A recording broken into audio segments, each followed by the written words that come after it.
Namaskaram. Today I'm going to be talking about verse 30 of Upadēśa Undiyār. This is the last verse, the concluding verse. This verse was actually, the idea in this verse is Bhagavan's idea, but the verse itself was composed by Muruganar. So what he says in this verse is, yāṉaṭ ījlvadu tēriṉ ṇeduvadu tavam eṉṭṛāṉ ṉundīpaṛa tāṉām ramaṇēśaṉ ṇundīpaṛa. What that means is, Murugan is reporting here what Bhagavan said. So it ends, eṇṭṛāṉ tāṉām ramaṇēśaṉ. Thus said Lord Ramana, who is oneself, who is our own real self, is what it implies. What tāṉ here is applying to, implies our real nature. What we actually are, that is what appears outwardly in the form of ramaṇēśaṉ, who has given these teachings. And what he says here, this is a summary of the whole, import of the whole text. Yāṉaṭ ījlvadu tēriṉ. Yāṉaṭ means, well, the literal meaning of this is, yāṉaṭ is I ceasing. Ījlvadu means what abides or what remains. Tēriṉ means if one knows. So I ceasing, if one knows what remains. Then edu means what. Adu means that. This is a very typical sentence formation in Tamil and Sanskrit and other languages, saying, what is this? That alone is this. It's just a way of saying things. Adu-dāṉ, that itself is null tavam, is good tapas. This is expressed in a very terse way. So if we unpack it a little,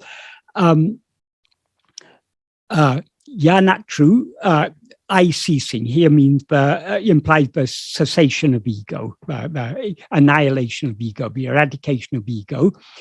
Ījlvadu, the verb ījl, in this context, it means what abides or what remains. Ījl also means, as a noun, ījl means what natural, what nature. So ījlvadu implies what always naturally exists. That is, what is natural is what is eternal. What always exists alone is natural. So ījlvadu here implies what exists eternally. It exists eternally, and it alone is what remains when I dies, because since everything else appears only in the view of ego, when ego ceases to exist, what remains is what we actually are, our real nature, and that alone exists. Nothing other than that exists. As Bhagavan says in, for example, in the first sentence of the seventh paragraph of Nana, yatātamai uḷḷadu atmasarupam andre. What actually exists is only atmasarupa. So atmasarupa means the real nature of ourself, of oneself. So what we actually are, that alone is what actually exists. Nothing else actually exists. Everything else seems to exist only in the view of ego. So when ego ceases to exist, that which actually exists alone remains, as it always is. So ījl gives both the implication of it's what remains, and it also gives the implication of what is always present, what abides eternally, what exists eternally, what alone actually exists, in other words. So if one knows that which remains and that which exists eternally, I having ceased, that is, only when ego ceases can we know what we actually are. And only when we know what we actually are can ego cease. They're actually one and the same thing. It's just two ways of saying the same thing. Knowing what we actually are means knowing that we are always just pure awareness, pure being, and have never risen as ego.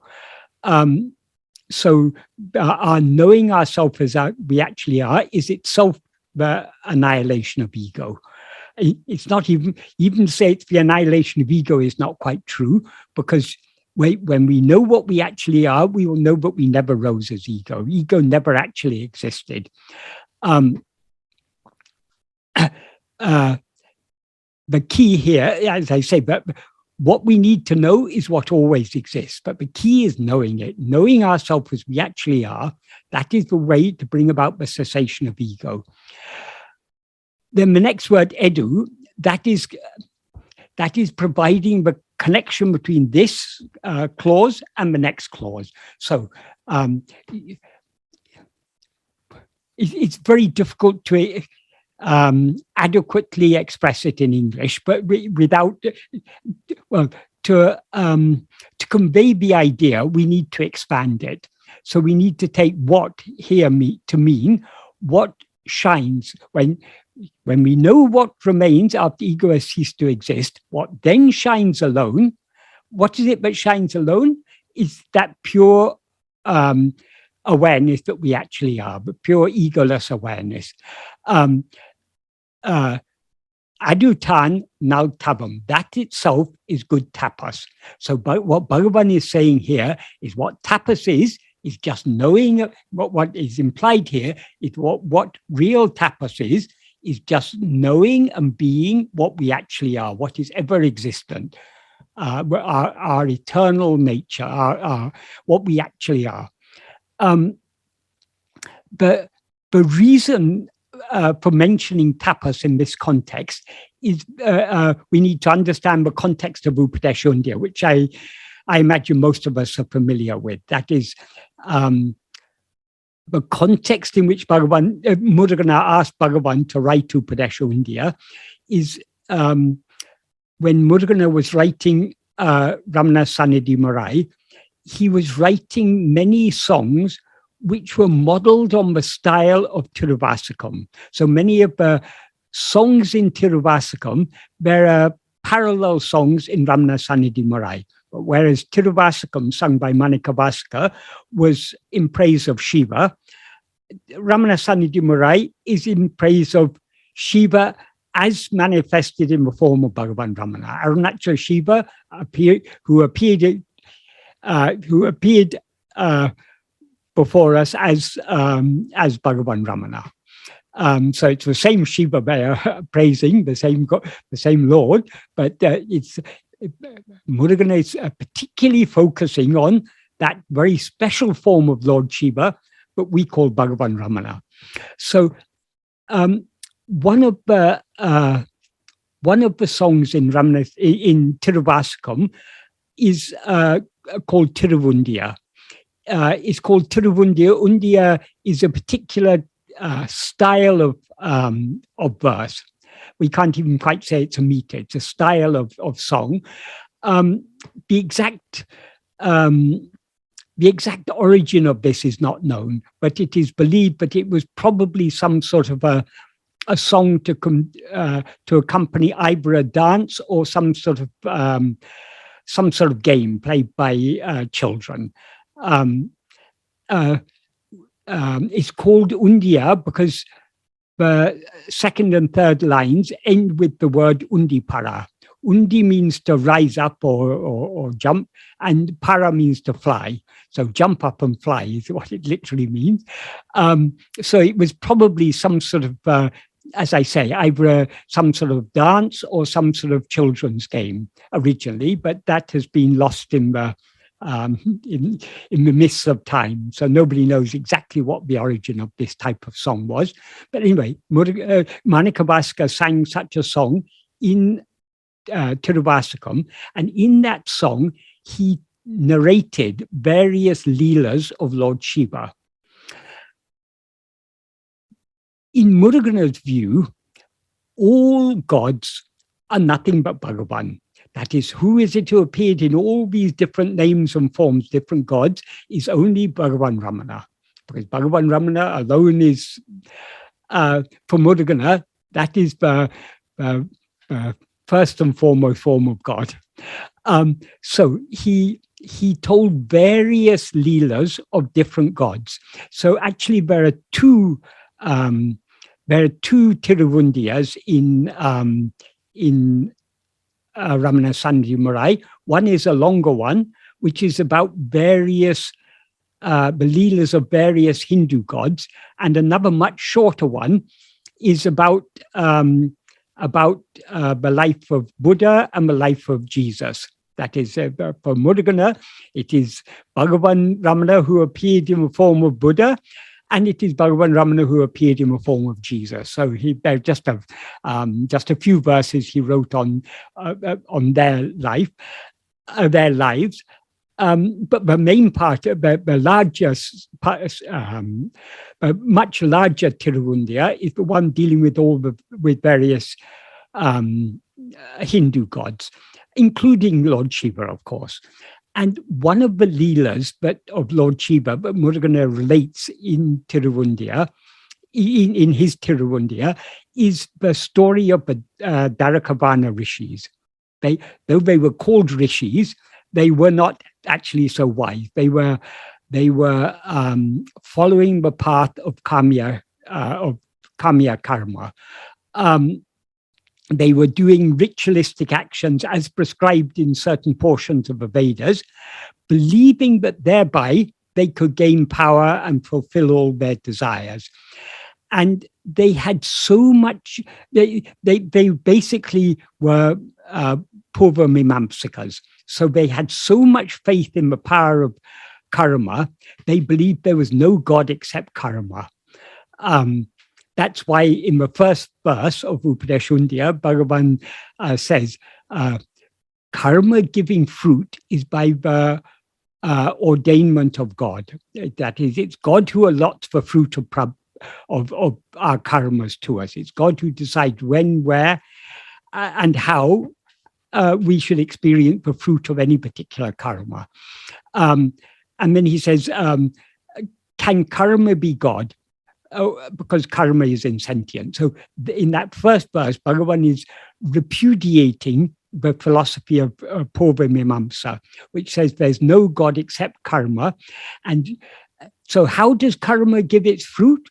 In Purva Mimamsa, they say it is adrishta, something they call adrishta. That means it's something unseen, but connects the fruit with the connects an action with its fruit. But in Vedanta, and according to Bhagavan, it is only God who allots the fruit of karma. Karma is jada, so karma cannot decide what fruit it's going to give. It is God who decides what is the appropriate fruit for each action, what is the appropriate time and circumstance for us to experience that fruit. So whatever we are to experience in this lifetime is the fruit of our past karmas selected by God as the most beneficial fruit for us to experience in this lifetime. Most beneficial means that which will be most conducive to our spiritual development. So because these rishis were doing what they took to be tapas, that is all their ritualistic actions, they were taking that to be tapas. Bhagavan ends Upadēśa Undiyār by saying, what is real tapas? Only knowing and being what we actually are, and thereby annihilating ego, that alone is real tapas. That is the implication of this verse. Because Bhagavan mentions tapas here, this verse is also indirectly related to the first Upadēśa, or first pair of Upadēśas that Bhagavan gave to Kavyaganta Ganapati Sastri. That is, though Ganapati Sastri had known about Bhagavan since he first came to Tirunamala in 1903, he was never interested in him until one day in 1907, on the 18th of November 1907, when he was doing his tapas, what he took to be tapas, which was mantra japa and so many other practices he was doing. He was doing all these because he hoped to gain power. Like those Dharukavana rishis, he hoped to gain power, but he thought he was going to use that power for good, to do good, to restore the Vedic Dharma and to drive the British out of India and to re-establish Dharma in the world, what he believed to be Dharma. So that is why he was doing his tapas. That is why he wanted to gain Shakti and Siddhis in order to bring about what he considered to be good in the world. So that particular day, he had been doing his mantra japa or whatever, and he suddenly felt that in spite of so many years of doing so many different types of tapas, he really hadn't achieved anything. So he remembered this Brahmana Swami who people spoke about, who lived in Virupaksha cave. So it suddenly occurred to him, but Brahmana Swami, in those days they used to call Bhagavan as Brahmana Swami, but this Brahmana Swami may be able to give him some helpful guidance. So he approached Bhagavan. Bhagavan was sitting there alone outside Virupaksha. Kaviganta prostrated to Bhagavan, and he said something to the following effect. I have studied all the Vedas and numerous other books. I have done countless crores of mantra japa. I have fasted and eaten very little. Yet what is actually meant by tapas is still not clear to me. Graciously explain to me what tapas really is. So he said something to this effect to Bhagavan. At first, Bhagavan just kept quiet and silently gazed at him. But after about 15 minutes, Kavyaganta said, I have read in books about such chakshu diksha, that is initiation by sight, but I cannot grasp the truth that is taught thereby. So graciously explain in words. Bhagavan then said, ṇāṇ embadu enge irandu puru padu kirado ade govanital manam ange linamahum aduve tapas. What that means is, if one attentively observes that from where what says I goes out, there the mind will be dissolved.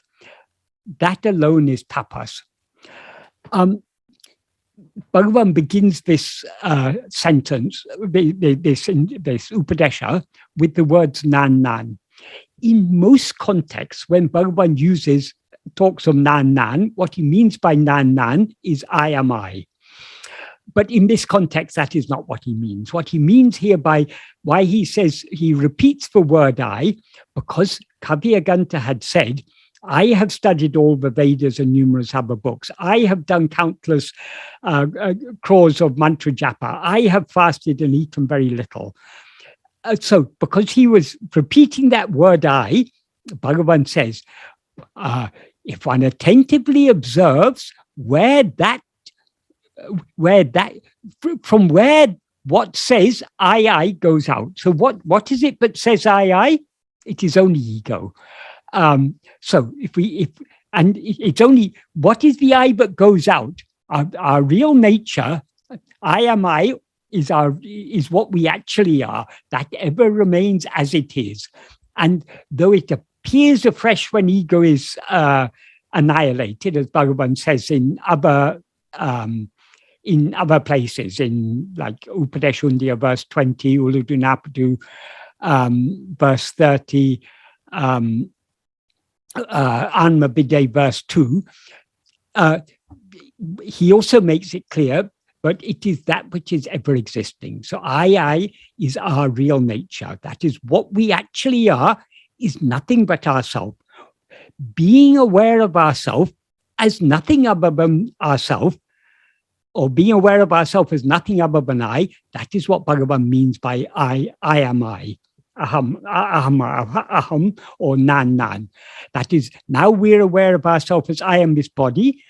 When we know ourselves as we actually are, we will know ourselves as I am I.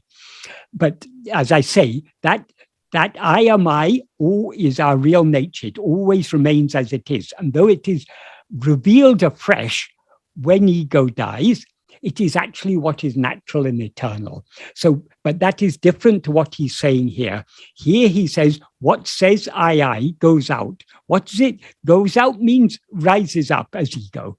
That is, when we rise as ego, we are, metaphorically speaking, going out from Atmaswarupa. We are coming out or going out. So what Bhagavan implies here, if one attentively observes that wherefrom this ego rises, there the mind will be dissolved. This is one of the fundamental principles of Bhagavan's teachings. The nature of ego is to rise, stand, and flourish by attending to things other than itself, but to subside and dissolve back into its source by attending to itself. As he says, for example, in verse 25 of, as he implies, for example, in verse 25 of Uḷḷadu Nāṛpadu, grasping form, it comes into existence. Grasping form, it stands. Grasping and feeding on forms, it flourishes abundantly. Leaving form, it grasps form. So the very nature of ego is to grasp form, is the implication. Then he says, tēriṇ autam pidikam. If sought, it takes flight. If sought means if ego, instead of attending to other things, instead of grasping other things, if ego grasps itself, tries to grasp itself, in other words, if it turns its attention back within to see who am I, it will thereby subside and dissolve back into its source, because ego doesn't actually exist. We seem to be ego only when we're looking away from ourselves. When we look back at ourselves to find where is this ego, we don't find any such thing. Tēriṇ autam pidikam. It takes flight, as Bhagavan says. It runs away because it doesn't actually exist. It only seems to exist so long as we're looking away from ourselves. So this is what Bhagavan is implying here. If we attentively observe, he doesn't even say if we observe ego. He says if we observe that from where ego rises. In other words, if we attend to ourselves, which is the source from which ego rise, we rise, from which we rise as ego, there the mind will be dissolved. That alone is tapas. So according to Bhagavan, what is tapas? Tapas is nothing but the dissolution of mind. Mind here, that is, it implies ego, because ego is the essence of the mind. What the mind actually is only ego, as Bhagavan explains in verse 18 of Upadēśa Undiyār, for example. That is, he says, enangale manam, thoughts alone are mind. But of all thoughts, the root thought is the thought I. Therefore, what the mind essentially is only I. That means only ego. So when Bhagavan uses the term mind, it implies ego, particularly in this context. That is, the mind cannot dissolve without the dissolution of ego. Because so long as there's ego, there will be other thoughts. Only when ego dissolves will the whole mind dissolve. So that was so in this Upadēśa, what Bhagavan is saying is, if we attend to the source from which we have risen, there we will dissolve back into that source, and that dissolution of ego, that alone is tapas. So that is the same that Bhagavan is implying in this verse 30 of Upadēśa Undiyār. However, Kaviraganta was a bit bewildered by this teaching because it was something far deeper and more subtle than anything he had come across. So he asked, is it not possible to attain that state even by mantra japa? To which Bhagavan replied, Oru mantra te japam paninal if one does japa of a mantra, under mantra dvani enge irandu purupadu kiradu endru gavnital, if one attentively observes from where that mantra sound goes out, manam ange linam kiradu, there the mind is dissolved. Adu-dāṉ tapas, that itself is tapas. So what Bhagavan actually says in the second teaching is the same as the first teaching, because in the first teaching he says we have to observe the source from which ego rises. In the second one he says, if you're repeating a mantra, if you observe from where that mantra sound emerges. Obviously, if we are doing japa, the mantra sound is originating from ourself as ego, and ego is originating from our real nature. So where everything comes out, where everything originates, is only our real nature. That's our fundamental awareness of our own existence, I am. So what Bhagavan means in both these instructions is if we attentively observe this fundamental awareness, I am, from which ego and everything else, including the sound of a mantra, emerges, there the mind is dissolved. That is tapas. So the implication of both these is that by attending to ourself, the mind will be dissolved, and that dissolution of the mind, that itself is tapas.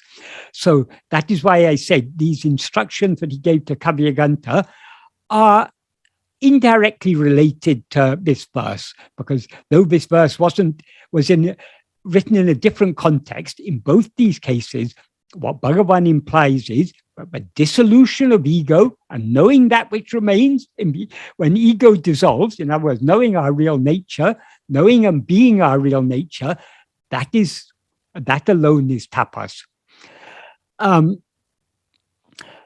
Another important point to note here, that is, he concludes Upadēśa Undiyār with these words, that is the first words of the last verse of Upadēśa Undiyār are yāṉaṭu, that means I ceasing. In other words, he's referring here to the dissolution of ego. Likewise, in Uḷḷadu Nāṛpadu, he concludes Uḷḷadu Nāṛpadu. In the last verse of Uḷḷadu Nāṛpadu, he defines what is liberation.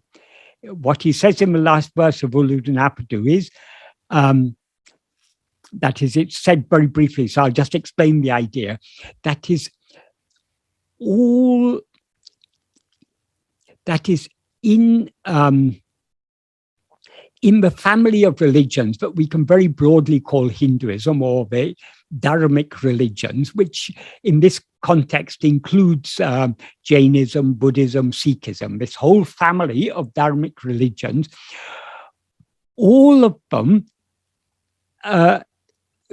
have a goal which they call mukti, or it's sometimes called by other names, but all are seeking liberation from the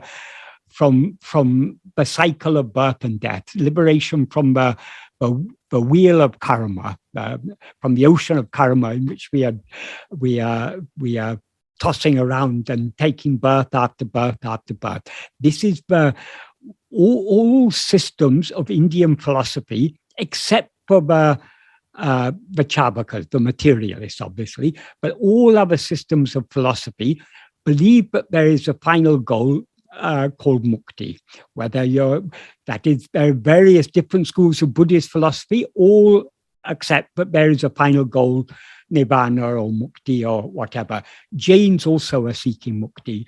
Sikhs also are seeking mukti, and all the different systems of Astika philosophy, the so-called Hindu systems of philosophy, they all have moksha as their aim, mukti as the aim.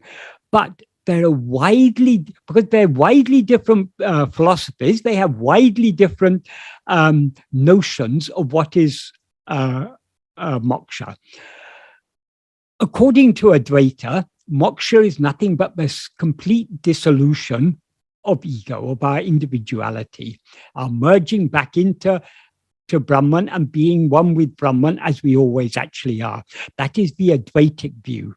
So that is what is called formless liberation. That is liberation without form. Because once we lose our individuality, who is there to take on any form? There is no one. There's only the infinite nirguna Brahman, qualityless, formless Brahman. That is what we actually are. That is the Advaitic view. But other systems of philosophy have different views. Even in Vedanta, there are different views, because in Vedanta there are so many different interpretations of Vedanta. Advaita is just one of them. There's Vishistadvaita, Dvaita, Bheda, Vedanta, Achintya, Bheda, Vedanta. So there's so many different variations of so many different types of interpretation of Vedanta. So they have different ideas of what is mukti. For the Dvaitins and the Vishistadvaitins, the highest state, moksha, is to be in heaven with God, to be in Vaikuntha with Lord Vishnu, with Krishna, or whatever you want to call the highest God. So for them, liberation, they still retain their individuality. So that is liberation with form. And there are others. Every system of philosophy have their own idea about what is liberation. Some systems of philosophy think you retain form, some think you lose your form, and some think you can either be with form or without form. So there are widely differing ideas about what is liberation, and often there are disputes between different systems of philosophy. What is true liberation? So Bhagavan answers this dispute here. He said, if it is said, but the liberation one will experience is three: form, formless, formless. That means, what that implies is, if it is said but mukti, that one will experience, is of three kinds: with form, without form, or without form. With or without form means sometimes you can be formless, sometimes you can take on form. For example, I would imagine something like the bodhisattva idea in Tibetan Buddhism is probably some form of formless. You can sometimes be formless, sometimes you can take form to come to this world for the good of all other jivas. So long as you can be formless or take form, you still haven't lost your individuality. You're still retaining your individuality. But anyway, these are different kinds. So Bhagavan says, if it is said that, or if it is argued that liberation is of three kinds: with form, without form, or without form, I will say, he says, Urepan, I will say, that is, he then gives his verdict. Uruvum aruvum, uruvaruvum, ayum ahande uru aridal mukti una. Know that the ego form, which distinguishes form, formless, formless, being destroyed, is liberation. In other words, all differences, whether about form or formless, or form or formless, all these differences appear in whose view? They appear only in the view of ego. According to Bhagavan, liberation is nothing but destruction of the form of ego. If the form of ego is destroyed, then all questions of liberation being with form, without form, or without form, all these become meaningless, because all these differences appear only in the view of ourself as ego. When ego is destroyed, that is liberation. So here in the last verse of Upadēśa of Uḷḷadu Nāṛpadu, Bhagavan is emphasizing annihilation of ego. Likewise, in the last verse of Upadēśa Undiyār, he's emphasizing annihilation of ego, because Bhagavan's teachings from beginning to end are all about annihilating this ego. That is, Bhagavan is the supreme spiritual doctor. He has diagnosed what is the root cause of our illness. The root cause of all illnesses is nothing but ego. If ego is destroyed, all problems are solved. So Bhagavan's teachings from beginning to end are all about annihilation of ego. And just as he ended Upadēśa Undiyār and Uḷḷadu Nāṛpadu by emphasizing the need for annihilation of ego, he began Aksharam talking about annihilation of ego. How do we annihilate this ego? Arunachala mena ahameine pava ahatebe rarupai arunachala. Arunachala, you root out, you eradicate the ego of those who meditate in you or on you in the heart as I. That is, there's one word there, but has a double meaning. Arunachala mena ahame. Ahame can mean in the heart. It can also mean not actually as I, it can mean only I. So we can, we're going to slightly change the order around. He said, Arunachala me aham ena. That is, he took the emphasis from the aham onto Arunachalam. So what is I? Arunachala alone is I. That which is shiny in our heart as I, that is only Arunachala is the implication. So if we understand that Arunachala is that which is shiny in our heart as I, and meditate on him as such in the heart, he eradicates the ego. So Bhagavan's teachings from beginning to end is all about eradicating ego, because the one problem we're up against is ego. If ego is eradicated, everything is finished. That is, it's only when we rise as ego, but everything else seems to exist, and therefore all problems come into existence. And having risen as ego, we then want to do tapas to attain happiness, which is our own real nature. How to attain that happiness? To turn within, know what we actually are, thereby surrender this ego completely. That is good tapas. That is Bhagavan's verdict. Om Namo Bhagavate Sri Ramana. Thank you, Michael. In that verse, the concluding phrase, eṉṭṛāṉ tāṉām ramaṇēśaṉ. Yes. So when I see that it reminds me of elsewhere where Bhagavan is reported to have said, God, Guru, and Self are one and the same. Exactly. Tāṉām, ramaṇēśaṉ. Yeah. So, Ramana is Guru, Isan is God, and right. Tan is oneself. So yeah. It's all included there. Right. That is, Bhagavan is God, Guru, and Self. Bhagavan is everything. He is our mother, our father, our God, our Guru, our very own self. If anyone has any questions, please post on the chat box, and then I will pose it to Michael as it comes in. Meanwhile, I will request Michael to discuss the 5 concluding verses.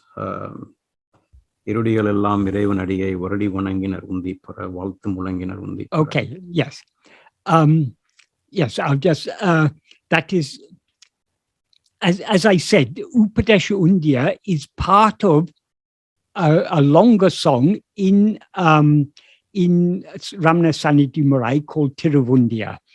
So this is the stories in the first part of Tiruvundiyar.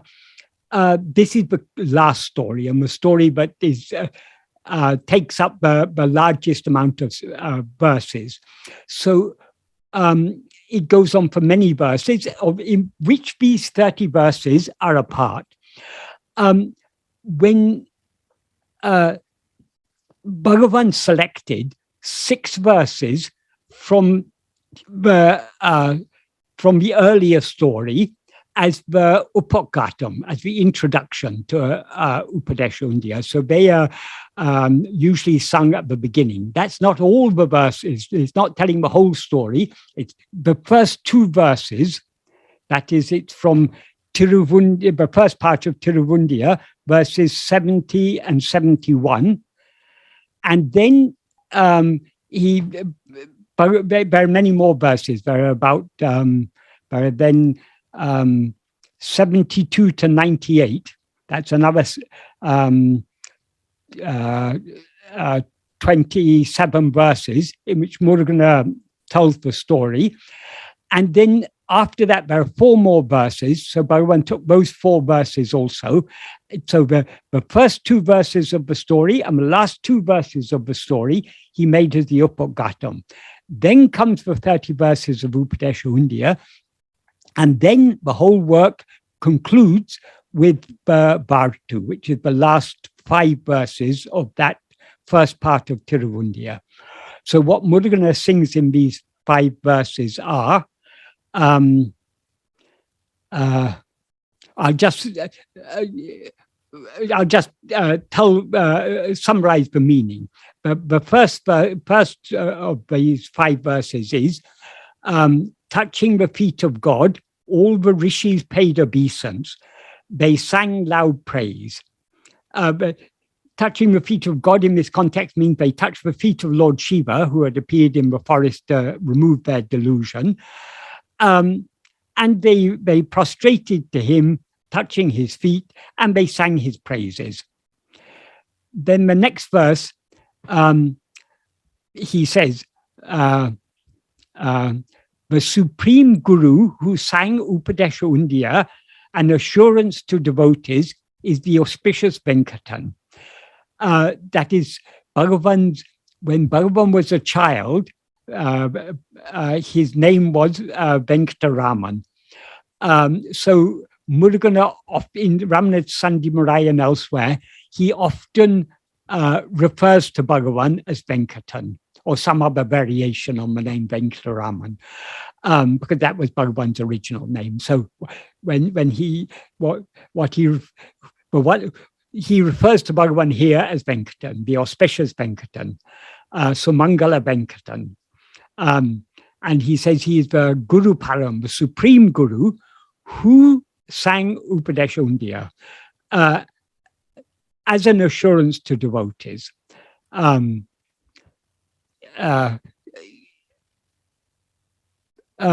word he uses for devotees here is utra. Utra means those who are close to him, those who are his friends, those who are his devotees. It implies those who have come to him for salvation. As an assurance to such people, he sang this Upadēśa Undiyār. And who is this Supreme Guru who sang this?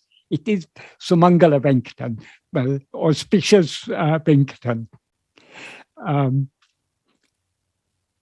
And then in the next verse, he sings, Palandu, Palandu, Palandu, Palandu,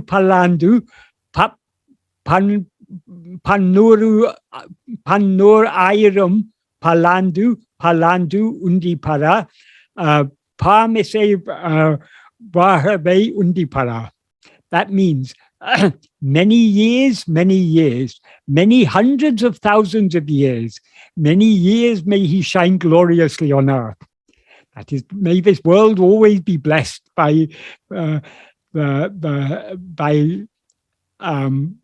knowledge of Bhagavan Ramana. So long as Bhagavan's teachings are available in this world, they are the path to salvation for all who are drawn to him. So may he shine, may his glory shine for hundreds of thousands of years. Murugan is praying for the benefit of all who are to come. I interpret that as infinite, basically. Sorry? I interpret that as infinite. Yes. Well, the truth is Bhagavan is shining eternally because he is that which is always shining in our heart as I. But here Murugan is saying, so long as there is samsara, may Bhagavan be shining here and always providing us a safe haven for all who want to come to him for refuge and take refuge in him and in his teachings. In Buddhism, they say, Buddha saranam gacchami, Dharma saranam gacchami, Sangam saranam gacchami. Means we take refuge in the Buddha, we take refuge in Dharma. Dharma here means his teachings, and we take refuge in the Sangha, that is, but in the family of his devotees. We can take it literally means the community of monks, but we can take it in that sense. So for us, our Buddha is Bhagavan Ramana. So may he and his teachings and his devotees shine for thousands of years, hundreds of thousands of years on earth. So long as samsara is there, may he always be available as a safe refuge for us. And then in the next verse, he says, may those who sing, those who hear, and those who flawlessly understand shine gloriously for many eons. What that implies, may those who sing, those who hear, and those who flawlessly understand this Upadēśa Undiyār. Upadēśa Undiyār is not mentioned here, but from the context, it's clear that's what he means. May those who sing, those who hear, and those who flawlessly understand it shine gloriously for many eons. The word he's used for here is sebi madu porum, which I think literally means who feed or fill their ears with. So maybe fill our ears with the sweet sound of this song, and may, most importantly of all, may we flawlessly understand it. How to flawlessly understand it? We not only need to hear it, we need to think deeply about its import, and most importantly of all, we need to put into practice what Bhagavan is teaching us here. So in order to put it into practice, we need to understand it correctly. So we need to think deeply about it in order to understand it. But our understanding can become really deep and flawless only to the extent to which we put it into practice, is the implication. And then in the final verse, he says, may those who learn and those who, learning and understanding, stand accordingly. This is the important thing. Stand accordingly means remaining as we actually are, shine gloriously for long eons. So we not only need to learn this Upadēśa Undiyār, we need to understand it and to put it into practice. In other words, we need to turn our attention within and thereby remain as we actually are. As Bhagavan says in verse 8, rather than anyabhava, that means rather than meditating on anything other than ourselves, even God, meditating on God, taking him to be something other than ourselves, rather than that, ananyabhava, that's meditating on nothing other than ourselves, with the understanding avanaham ahum, that is the ananyabhava in which he is I. That implies the ananyabhava in which we understand that he is nothing but I.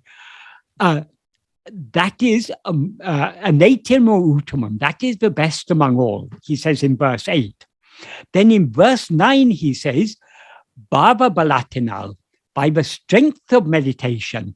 What is the meditation he's referring to here? It's only what he referred to in the previous verse as ananya bhava.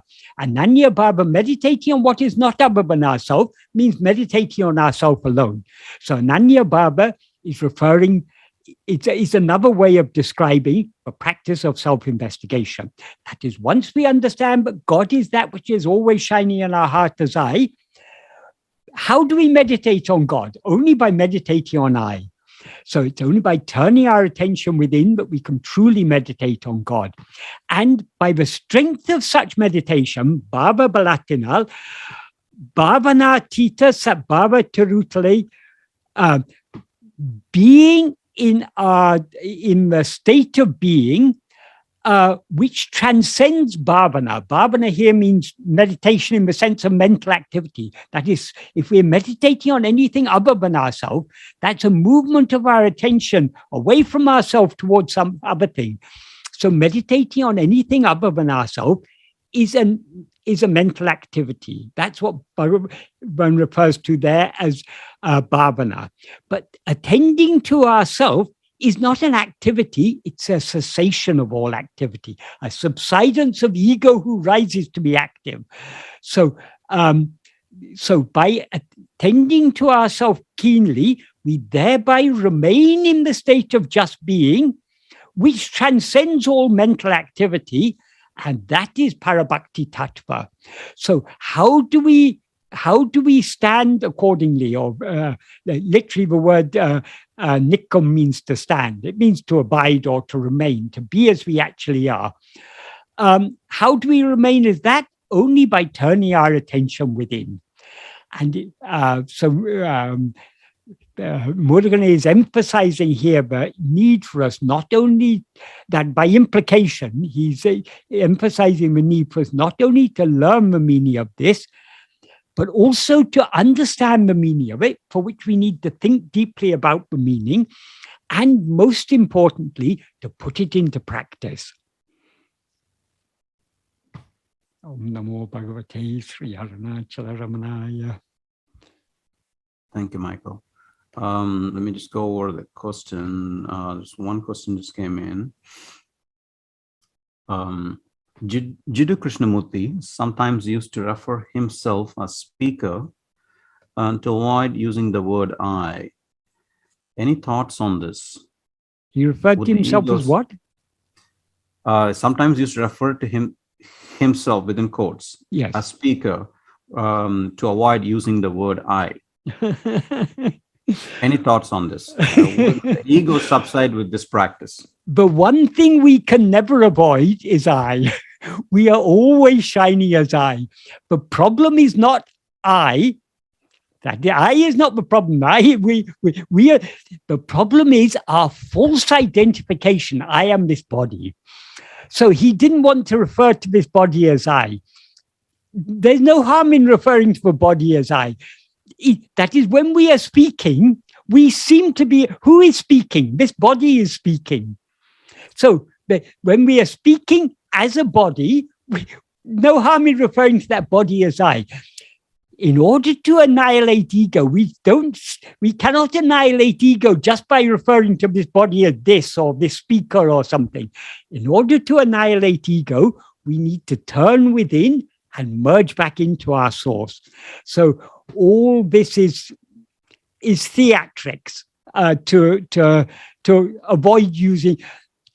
Bhagavan used the word I to a minimum because Tamil, there's a certain genius in Tamil. You can speak in Tamil in a very impersonal way. Tamil lends itself to speaking impersonally. So, for example, when Bhagavan left Madurai, he left a note in which he began by saying, I have gone, and he inserted in search of my father. So he began the note with Nan. But afterwards, he then said, this is on a good undertaking or something like that. I can't remember the exact words, but he referred to himself as this. And he ended how did he end the note? He didn't sign his name. He simply put a line. So though he started off with I, he became more impersonal by referring to himself as this, and even more impersonal by simply putting a line, no identity at all. So, but in normal talk, Bhagavan did sometimes refer to himself as I, because it simply for ease of communication. There's no need to put on a show of referring to yourself as this speaker. That is, I mean, I don't know what state Krishna, is that UG Krishnamurthi or Jiddu Krishnamurthi? I don't know.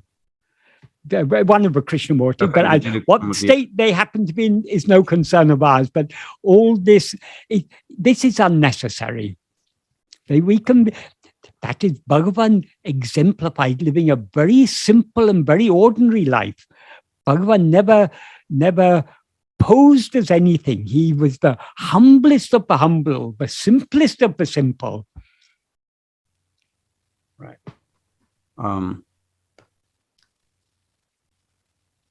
There is a compliment from Michael Fenton. He says, Bhagavan shines brightly in you, Michael.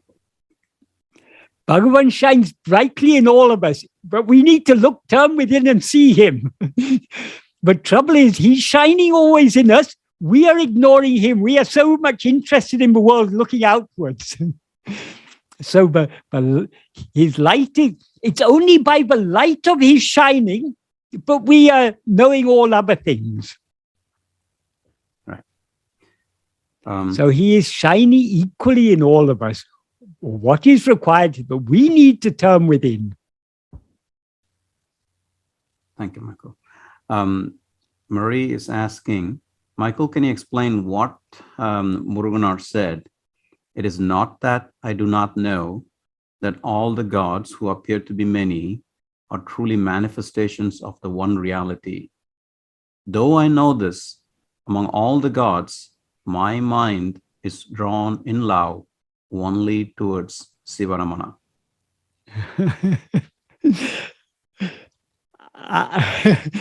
I think that verse is self-explanatory.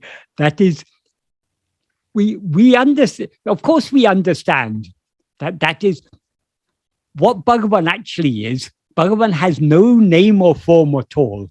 But because we take ourselves to be the name and form of this body, he had to appear in name and form in order to tell us to turn back within.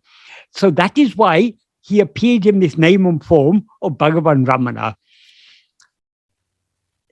This is just one among so many different forms in which he has appeared. He appeared as Rama, he appeared as Krishna, he appeared as so many different avatars, he appeared as Jesus, he appeared as Buddha, he appeared as Ramakrishna Paramahamsa. He has appeared in so many forms. But for Murugana, and for those of us who are drawn to him, our mind is drawn with love only to his, as Sadhuam beautifully explained in one verse, I don't want to see any name or form of God. I only want to see that old man with a kamandalu and a walking stick. That is the only form in which I want to see you. It's beautiful, yeah. And Bhagavan went even further. When someone asked Bhagavan, what would you do if God or Lord Shiva appeared before you? Bhagavan would said, I would ask him to stop appearing because I don't want a God who appears and disappears. I want the God who is ever shining. And what is the God that is ever shining? I am. That's fantastic. In fact, the Sanskrit word deva, which means God, it derives from the verbal root div, which means to shine. And in fact, also in Latin, there's a because they're all derived from the same linguistic root. So the English word, for example, divine, comes from that root, which means to shine.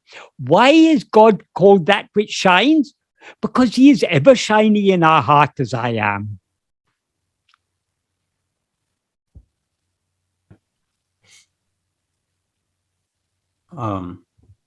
Thank you, Michael. Anant is referring to verse 17 of Uḷḷadu Nāṛpadu. He says, Uḷḷadu Nāṛpadu, verse 17 talks about the jnanis referring to himself as I. I don't have it with me. No, that in verse 17, Bhagavan doesn't say the jnani. He's not referring to himself. He's talking about the body there. What Bhagavan says in verse 17 is, but this has a very deep meaning. Sometimes Bhagavan says things, but if we take superficially, it has one meaning, but the intended meaning is actually quite opposite. That is what Bhagavan says in verse 17 of Upadēśa Undiyār is, Uḍaļ, the body is only I. Tane unaraku unandaku. That is both for those who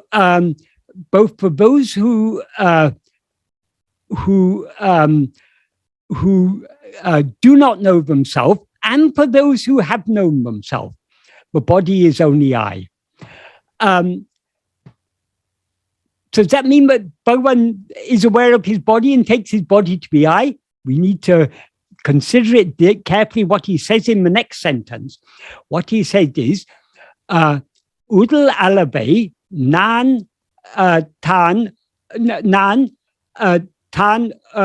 Unaraku.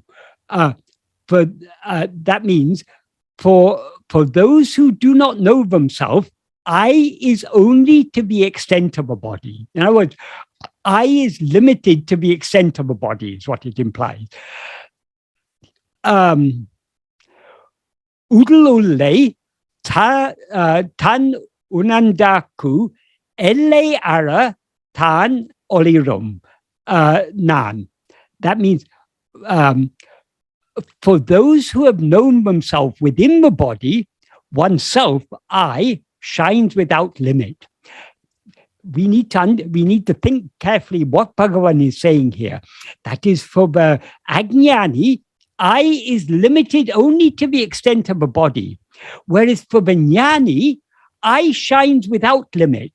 When he says it shines without limit, that means it is formless, because whatever, all forms are finite, they're limited, they have that is, something is a form only if it has some limits.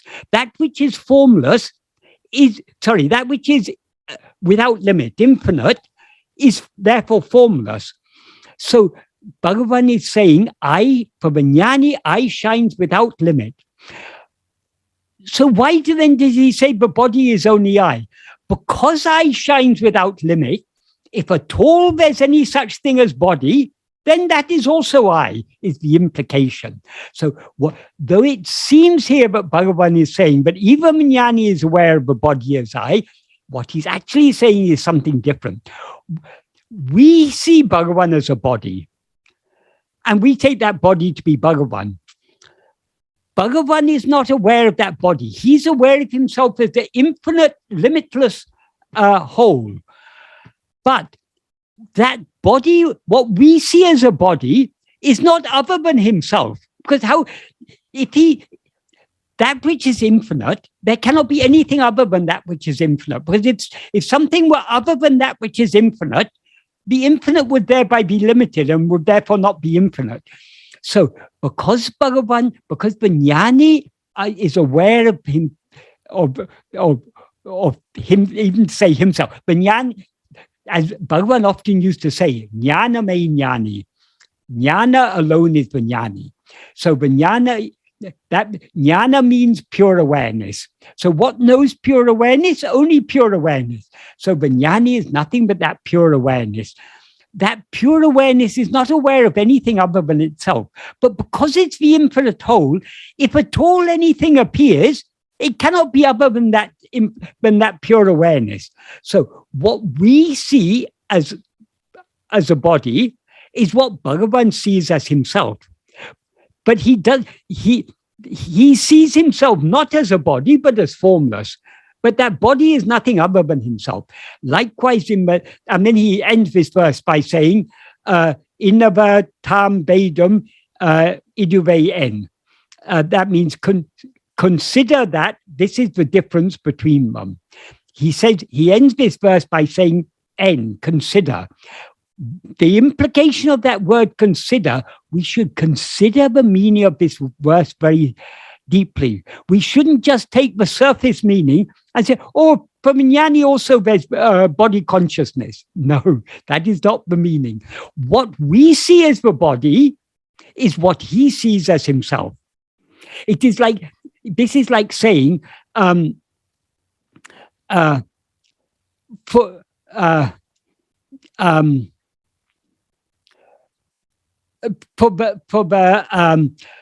for the person who sees the snake and the person who sees the rope, the snake is real.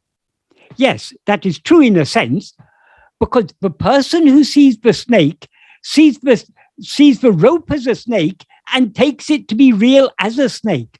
But for the person who sees the rope, The person who sees the rope doesn't see a snake at all.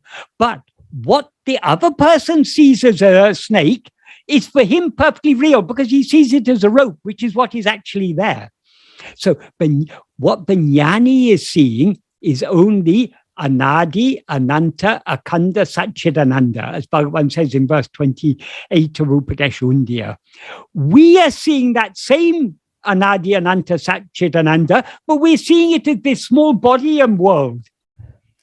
But Bhagavan goes on to say the same thing that is, he goes on to say a parallel thing in the next verse.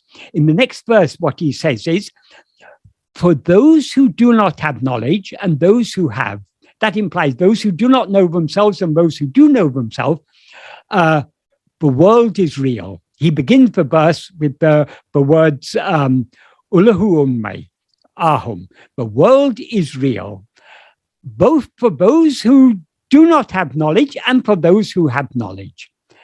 But then he points out the difference. For those who do not know, reality is to the extent of the world. That is, yczalvadu. Just like in the previous verse, he said, I is limited to the extent of the body. Here he says, reality is only to the extent of the world. For those who do not know themselves, this world alone is real, is what it implies. There's no reality beyond this world. The world is limited to, reality is limited to the extent of the world. Whereas for those who have known, that means those who know what they actually know, are aware of themselves as they actually are, reality pervades, devoid of form, as the support of the world. What we see as the world is only names and forms, whereas for the jnani, what we see as the world of names and forms, he sees as the formless substratum. So that reality pervades. Why does he say it pervades? He says, arum. Arum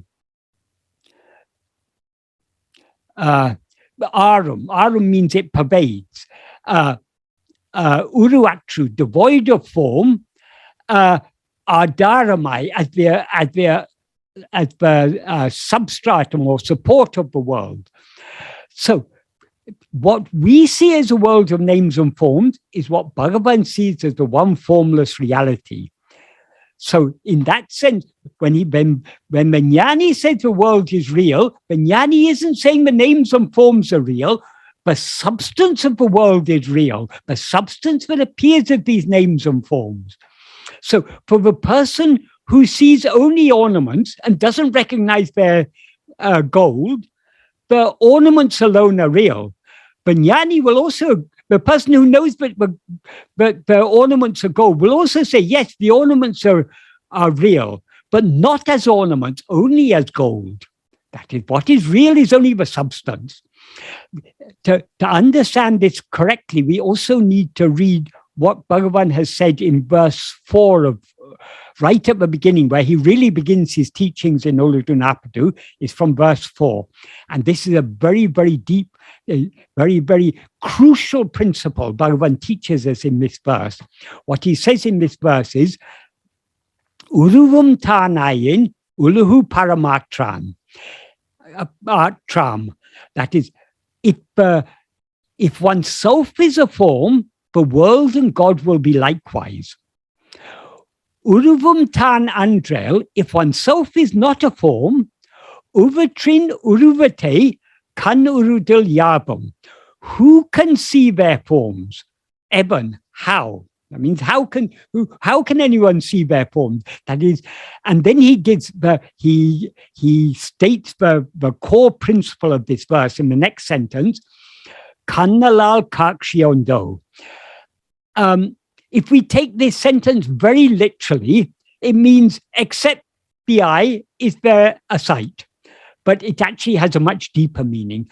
What Bhagavan means here by alal is otherwise. It doesn't mean just except. He's using it here in the sense of otherwise.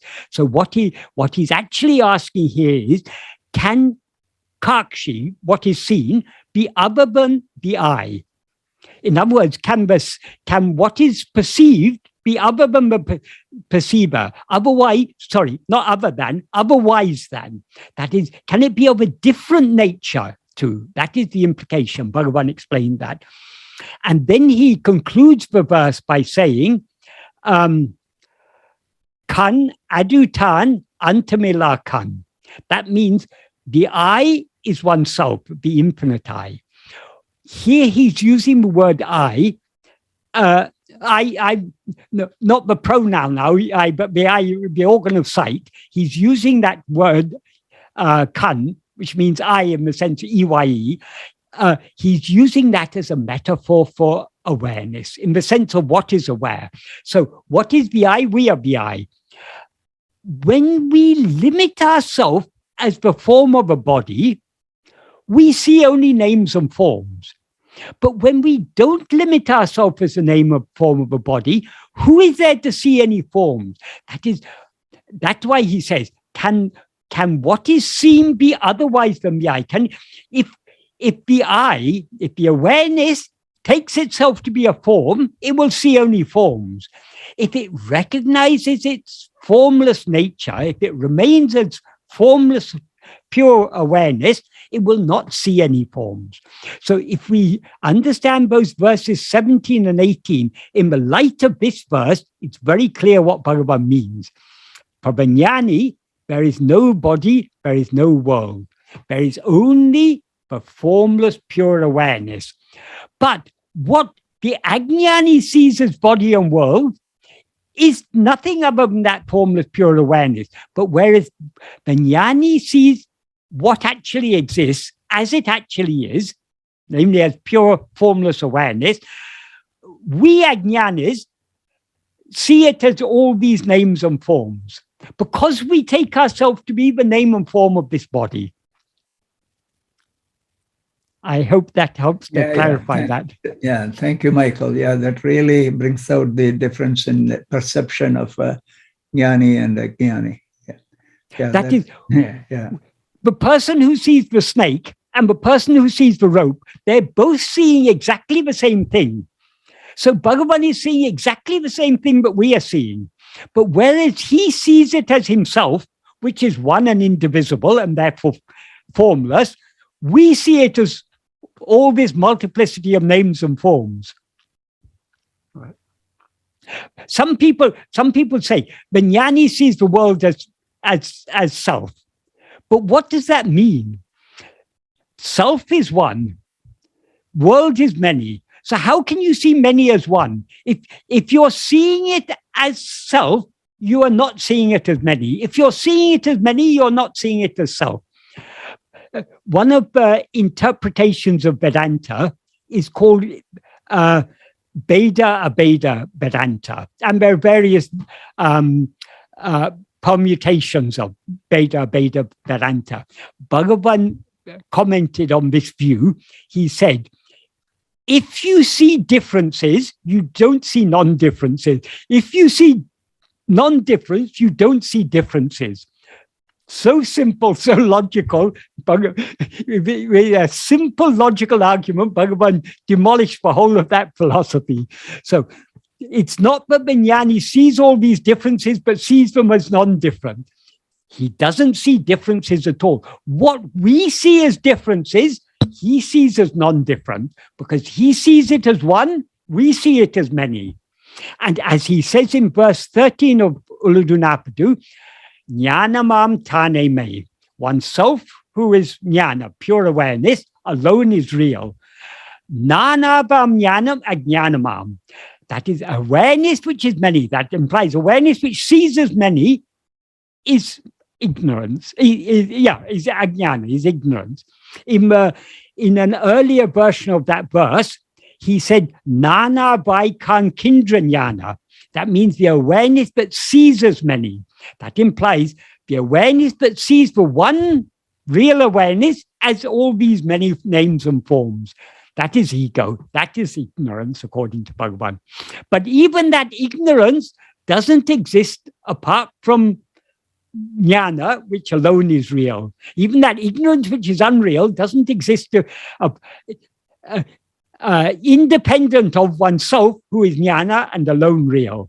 Just like, he gives the analogy of the ornaments are many, but can that multiplicity of ornaments, can it exist apart from gold, which alone is real? But the many ornaments are unreal, but gold alone is real. So Bhagavan expressed his teachings in a very nuanced manner. So we need to pay very, very close attention to every word Bhagavan said. And we need to understand not only the meaning of the words, we need to understand the implication. Otherwise, we can easily jump to the wrong conclusion. Thank you, Michael. You had mentioned in connection with this verse, you explained Bhagavan's Upadēśa to Ganapati Muni. And in that context, could you also explain verse 706 of Guru Vācaka Kōvai, where I think he sort of adds in one more element to this? Do you have the book with you, any chance? Yeah, I think I may have. I think it's in Upadēśa Undiyār somewhere. Yeah. But the GVK verse with that 4 lines elaborates it. Ah, yes, I've got it here. Because I wrote an article about this Upadēśa. Yes, what Bhagavan says in verse 706 of Guru Vācaka Kōvai is, for those who are not able to submerge within, investigating is not there, but it's implied. For those who are not able to submerge within by silence, which is their sharp, acute, refined, or subtle awareness, what the place is from which it, namely ego, rises as I, during japa done by mind, investigating from where the paravak arises is good. Basically it's saying the same. It's saying the same thing, because from where does the paravak arise? Where does the supreme word or sound arise? It can only arise from ourselves. Everything arises from ourselves. That is, the first thing to rise is ego. From where does ego rise? Ego cannot rise from anything other than ourselves. When we wake up in the morning or begin to dream, ego rises. From where does it rise? It rises from sleep. What exists in sleep? Only ourselves. Only ourselves as we actually are, as pure awareness. So the source from which ego rises is only that pure awareness I am, our fundamental awareness of our own existence. So since ego rises from there, everything else must also rise from there. That is, ego rises from there and everything rises from ego, because it's only in the view of ego that all other things seem to exist. So the ultimate source of everything, the source of everything else is ego. The source of ego is that pure awareness I am. So ultimately everything arises from ego. So investigating from where the paravak arises, or investigating where anything arises, means attending only to I. So it all amounts to the same thing. However Bhagavan expresses it, Bhagavan knows one thing and one thing alone. Who am I? That is what Bhagavan's teachings are all about. So if people didn't like it expressed in one way, he would express the same thing in another way. If you've got a stubborn child who says, no, I don't want the coin with the head on it, I want the coin with the flower on it, you give the same coin turned the other way up and show the flower. One side is the head, one side is the flower. It's the same coin, whichever side you show. Likewise, whatever Bhagavan said, he's constantly pointing us back to this one simple, fundamental practice of attending only to I. Because what is real is only I. To get rid of what is unreal, all unreal things originate from the first unreal thing, which is ego. the adjunct mixed awareness I mixed and conflated with adjuncts as I am this body. So, but though ego is an adjunct mixed awareness, what is real in ego is that fundamental awareness I am. That's why in one place in Maharsha's Gospel, in the last chapter of Maharsha's Gospel, when Bhagavan is explaining about this practice of self-investigation, he said, ego is chit jadagranti. It is that knot between the real awareness, chit, and the unreal adjuncts, which are jada. When we he says there, when you investigate the source of the aham vritti, you take the essential chit aspect of ego. That is, from where does ego rise? Only from that essential chit aspect I am. So that is what we are investigating. And because that is what we're investigating, it will unfailingly take us back to our source. Because that itself is our source. So we merge back into that.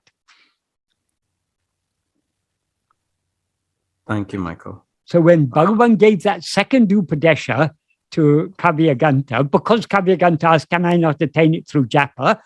He was actually giving the same Upadēśa, dressed up in slightly different words. Right. The implication was the same. So the thing that sort of got my attention here is the words, for those who are not able to submerge within by sharp intellectual awareness. So, in other words, for those who find it difficult, who are still attached to japa. And I think the way he started that verse that sort of caught my attention there. This is the problem with doing any other type of abhyasa. All forms of abhyasa, other than self-attentiveness, all sadhanas, other than self-attentiveness, entail attending to something other than ourselves. If we train our mind to focus on something other than ourselves, it becomes more difficult to turn it back within. So we are not able to let go of that. So if we've been doing japa, if we've been doing hundreds of thousands of crores of japa or whatever Kavyaganta have been doing, it's very difficult for him to turn his mind back within. So for such people, Bhagavan says, okay, you continue doing your japa, but while doing your japa, try to see where that mantra dhvani, that sound of the mantra originates from. If Kavyaganta understands what Bhagavan is saying, okay, repeat the japa, but try to attend to yourself from where the japa is coming, from where the mantra dhvani is coming.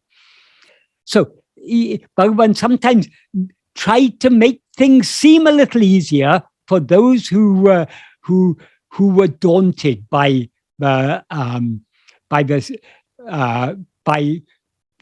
his pure and simple teachings. It's not really daunting, but if our mind is strongly attached to attending to objects, the things other than ourselves, turning back to attend to ourselves, it seems to be difficult. Bhagavan said about this, he commented about Kavyaganta. Someone remarked, Kavyaganta said this Atma-vichara is so difficult, but Bhagavan, you expect all of us to do Atma-vichara. Bhagavan said, if you have a racehorse who is trained to run forwards, to gallop at high speed, such a horse will not be much use in drawing water from a well where a backward movement of a horse is necessary. Likewise, those who have trained their mind to go out with great speed and enthusiasm, such a mind, it will be very useful for going outwards, but not so useful for going inwards. So we need to train our mind not to race out towards the world, but to retreat back within. We can do this only by patient and persistent practice of Atma-vichara, of self-investigation, being self-attentive. The more we attend to ourselves, the more we are thereby weaning our mind off its inclinations to go towards other things. Because the nature of vasanas or inclinations is to the extent to which we allow ourselves to be swayed by any Vishaya Vasana, we are thereby giving strength to that Vishaya Vasana. So we nourish and strengthen our Vishaya Vasanas by allowing ourselves to be swayed by them. If instead of allowing ourselves to be swayed by Vishaya Vasanas, if we cling to ourselves, to our own being, then we are strengthening the Satvasana and weakening all the Vishaya Vasanas. Satvasana means the inclination just to attend to our own being and thereby to be as we actually are. Vishaya Vasana means the inclination to attend to any Vishaya. That means anything other than ourselves. There are two vasanas that are in two opposite directions. If we want to, in order to go within, we need a strong Satvasana. We can strengthen the Satvasana, and to the extent to which we strengthen the Satvasana, we thereby weaken the Vishaya Vasanas. We can do so by patient and persistent practice of turning within more and more and more, and trying as much as possible to hold on to self-attentiveness. The more we hold on to self-attentiveness, the stronger the Satvasana becomes, and the weaker all other vasanas become. That's why Bhagavan said in the 6th paragraph of Nana, Ipadi Paraka Paraka, by practicing in this way, by practicing and practicing in this way, Manataku tan pirapiritil tangi nikum shakti adikari kindradu. The power of the power to remain, to stand firmly in one's birthplace, that means in one's source, will increase for the mind, but if we practice and practice for the mind, that power will increase. What is that power? That tan pirapiritil tangi nikum shakti is the power of Satvasana, the power of Swatma Bhakti, love to know and to be what we actually are. We can strengthen that only by the practice of self-investigation. So we need to wean our mind off its inclination to go after all other practices and cultivate this practice more and more and more. So Bhagavan was just trying to make it a little bit easy for Kavyaganta. He was trying to provide a gentle way for him to come round to self-investigation. Because of his enthusiasm to go outwards, in this lifetime that may not work, but he was very blessed to have been with Bhagavan, and the effect of the time he was with Bhagavan and all that he heard from Bhagavan, it may not seem to have produced much fruit in this lifetime, but it will definitely yield fruit in future lives. That is, we cannot have any type of association with Bhagavan, whether being in his physical presence or even just reading his teachings. We cannot have that without it having an impact on us. That impact may not manifest immediately, but Bhagavan is infinitely patient. He's working quietly and patiently from within. And slowly, he's rooting out our Vishaya Vasanas and sowing the seed of Satvasana, of the love to turn within. That is the true bhakti, the parabhakti tattva, as he says in verse 9 of Upadēśa Undiyār. So right. The work of Guru is very, very subtle. People think Guru is a person. Bhagavan said Guru is not a person. Guru is not the body. Guru is that which is always shining in you as I. The reason Guru appears outwardly in the form of a body, in human form, is in order to tell us to turn back within. But the real work of Guru lies within. So what Bhagavan has taught us, what Bhagavan has revealed about the nature of Guru and the true role of Guru is something very, very subtle and very deep. This is why Bhagavan, whereas in most other traditions, there's a sampradaya. After the first Guru passes away, he appoints a successor. Bhagavan never appointed any successor because he knew He's always shining in the heart of each and every one of us as I. And he's made his teachings available in the form of his own writings, Upadēśa Undiyār, Uḷḷadu Nāṛpadu, ṇāna, and such things. All the guidance we need in words are available in his teachings. So he's fulfilled the role of the outward guru. Now his work only lies within, as it eternally does. I mean, he's always working from within. Long before he appeared in the form of Bhagavan Ramana, he was always working within us. Because he is our own real nature. He's Atmasvarupa, shining in our heart always as I. Ariyati tarajivara dahabari jagohayil arivairami paramattaman aruṇāchala Ramanam.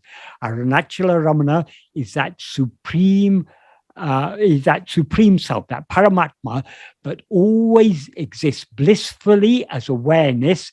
That means the awareness I am in the hearts, in the cave of the heart lotus of all different jivas, beginning with Hari. Parival ulam uruha, heart melting with love. Nala paranandidu guhe andu, reaching the cave where that supreme dwells. Arivam viri tirava, the eye of awareness will be opened. Nijam arivai, you will know. Nijam means the truth, or what is natural, what is innate, what is, in other words, our own real nature. You will know your real nature. Adu-dāṉ, it will come out. Literally, adu-dāṉ means it will come out. That means it will reveal itself. So he is always shining as in our heart as I. And how do we know him? What is the key to knowing him as he actually is? Parival, that means by love. Ulam, heart. Uruha, melting heart. Our heart must melt with love for him. Then only we'll be able to go within sufficiently deeply to merge back in him and remain as nothing other than him, as we always actually are. Right. Namo Ramanaya. Namo Ramanaya. And then the last question, Shohan is wondering, when will this excellent tapas be more mainstream? Don't worry about it being mainstream in the world. Make it mainstream in your own heart. That's all Bhagavan asks us to do. Bhagavan doesn't ask us to let the whole, if the world wants to remain in ignorance, let the world remain in ignorance. Bhagavan has asked us to save ourselves. If we save ourselves, if we know what we actually are, ego will thereby be annihilated and everything else will be annihilated with it. So what should be the mainstream of our life? The mainstream of our life should be to go back the way we came, as Bhagavan often used to say. Varambali Salak. We need to go back the way we came. We came from within, we came out. We need to go back within and merge back into our source. That should be our mainstream. That should be the main interest of our life, the main concern of our life. What our life should all be about is trying to turn within more and more and more. So if we can make it our own mainstream, that is making it mainstream. That's all that is required. Thank you, Michael. So long as we look outwards, we see diversity, multiplicity. There seem to be so many people following so many different paths, seeking happiness in so many different ways, seeking happiness in righteous ways, in unrighteous ways, seeking happiness in wealth, in health, in name, in fame, and so many people are seeking whatever people are doing. Even the cruelest and most worst type of people, they are all seeking only happiness. They happen to be just seeking it in the wrong way. So we are all seeking happiness in different ways according to the level of our maturity. So when we see the world, we see a huge diversity, people seeking happiness in so many different ways, including in religious and spiritual paths. there are so many different religions, so many different spiritual paths are available to suit people at different stages of spiritual development. So let us not be, even when we turn out and see the condition of the world, let us not be concerned about it. Bhagavan, who has brought us to where he's brought us now, it will bring everyone to this point. So let it leave the care of this world to him. Even the care of ourselves we need to leave to him. But we just need to yield ourselves to his care, to his grace. How do we yield ourselves to his care? By turning within and holding fast to self-attentiveness. That is giving ourselves to him. That is surrendering ourselves to his grace. That is yielding ourselves to his grace. That is all we need to do. So let that be our mainstream, the mainstream of our life. Thank you, Michael. With that, we are concluding the discussion of verse 30 and the whole of Upadēśa Undiyār. And starting next month, we will be discussing Uḷḷadu Nāṛpadu, the 2 Mangalam verses and the first 13 verses, because these 15 sessions were done before we moved over to Zoom. Both the video and audio quality isn't that good. So for the benefit of devotees around the world, we'll be doing those satsangs again for the first 15 verses of Uḷḷadu Nāṛpadu. And no matter how much we may dwell on Uḷḷadu Nāṛpadu and other works of Bhagavan, the more we dwell on them, the clearer they will become to us, particularly if we're putting them into practice. That is because when we're putting Bhagavan's teachings into practice, we are turning our attention back within to the original source of light. As Bhagavan says in verse 17 of Upadēśa Undiyār, Veli videngle vittu, leaving external phenomena, manam tanoli uru odale. So we are trying to know, we are investigating our own form of light, which is always shining in our heart as I am. So the more we attend to this light but always shines as I am, the more our mind is being clarified. And Bhagavan said that is umayunachi, that is the real awareness. So by practicing self-investigation, we are getting more and more clarity from within. And then when we read Bhagavan's, the same verses again, they become, the meaning and implication becomes clearer and clearer and clearer to us. Right. So we can study these works any number of times and we are not wasting our time, providing we are doing what these verses are saying, which is turning within to investigate I. Because there's no point in studying Bhagavan's teachings if we don't actually put them into practice. What Bhagavan's teachings are all about is about practice. The sole aim of Bhagavan's teachings is that we should turn within and know what we actually are. And we need to persevere in practicing that more and more and more. Om Namo Bhagavate Sri Ramana Chala Ramanaya.